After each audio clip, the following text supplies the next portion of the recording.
रात के 12 बजे की ट्रेन में सब लोग अचानक मोबाइल की घंटी से जाग उठे। गुस्से में बड़बड़ाहट भी शुरू हो गई। तभी सबको पता चला कि वे सब एक ही ग्रुप में जोड़ दिए गए हैं। उस ग्रुप में लिखे नियम बहुत ही अजीब थे। पहला नियम था, रात 3 बजे से पहले चाहे सोने का नाटक करो लेकिन कोई आवाज मत निकालना और पूरे शरीर को अच्छे से कंबल में ढक लेना। दूसरा, ट्रेन में मुफ्त खाना पीना मिलेगा लेकिन सिर्फ नीली यूनिफॉर्म वाले कर्मचारी से लेना। अगर लाल यूनिफॉर्म वाला दिखे तो उससे बिल्कुल बात मत करना। तीसरा, डिब्बे के अंदर धूम्रपान करना मना है। अगर बहुत मजबूरी हो तो ट्रेन रुकने से पहले टॉयलेट में जाकर सिगरेट पी सकते हो। चौथा, ट्रेन के चारों ओर वीरान इलाका है, कोई इंसान नहीं है। अगर खिड़की के बाहर कोई परछाई दिखे तो वह सिर्फ भ्रम है और अगर वह परछाई लगातार तुम्हें घूर रही हो तो बिल्कुल मत हिलो और सांस रोक लो। इन बेतुके नियमों को सुनकर सबको लगा कोई मजाक कर रहा है। आखिर बिना कोई कॉमन दोस्त हुए कोई इतने लोगों को एक साथ ग्रुप में कैसे जोड़ सकता है। तभी अचानक ट्रेन के स्पीकर से एक अजीब आवाज आई। यह महसूस होते ही कि शायद ये सब सच है, एक लड़का फौरन टॉयलेट की ओर भागा क्योंकि ग्रुप में लिखा था कि ट्रेन रुकने से पहले ही टॉयलेट का इस्तेमाल कर लेना चाहिए वरना बाद में लाइन लग सकती है। लड़का जैसे तैसे निपटकर बाहर निकलने ही वाला था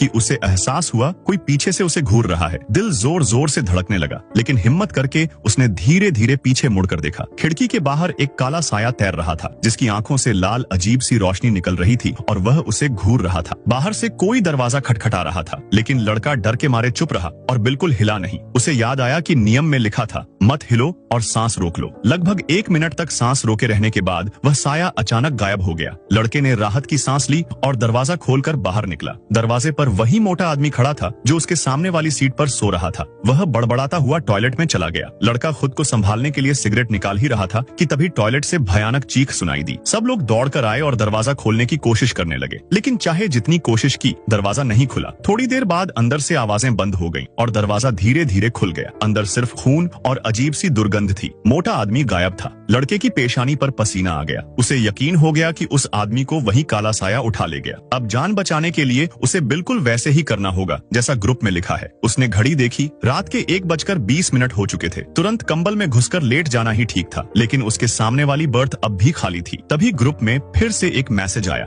लड़का सोच ही रहा था कि तभी उसके एक पुराने दोस्त ने जो हार्ड सीट वाले डिब्बे में था मैसेज किया। उसने लिखा कि अभी अभी अनाउंसमेंट हुआ है कि हार्ड सीट वाले यात्रियों को उतरकर दूसरी ट्रेन पकड़नी है और उसने लड़के से कहा कि उतरने के बाद फोन करना। लेकिन अजीब बात यह थी कि स्लीपर डिब्बे में ऐसा कोई अनाउंसमेंट नहीं हुआ था और यह जगह तो सुनसान जंगल जैसा था। यहाँ स्टेशन कहाँ से आ जाता? लड़के को शक हुआ और उसने तुरंत अपने दोस्त को मैसेज भेजा कि किसी हालत में ट्रेन से मत उतरना। लेकिन तब तक देर हो चुकी थी। लड़के को समझ नहीं आया जब ट्रेन रुकी तो दोस्त को वह दिखाई क्यों नहीं दिया। उसने मोबाइल निकालकर ट्रेन की जानकारी चेक की और तब जो नतीजा आया उसने उसके होश उड़ा दिए। वह जिस ट्रेन में बैठा है असल में ऐसी कोई ट्रेन अस्तित्व में है ही नहीं।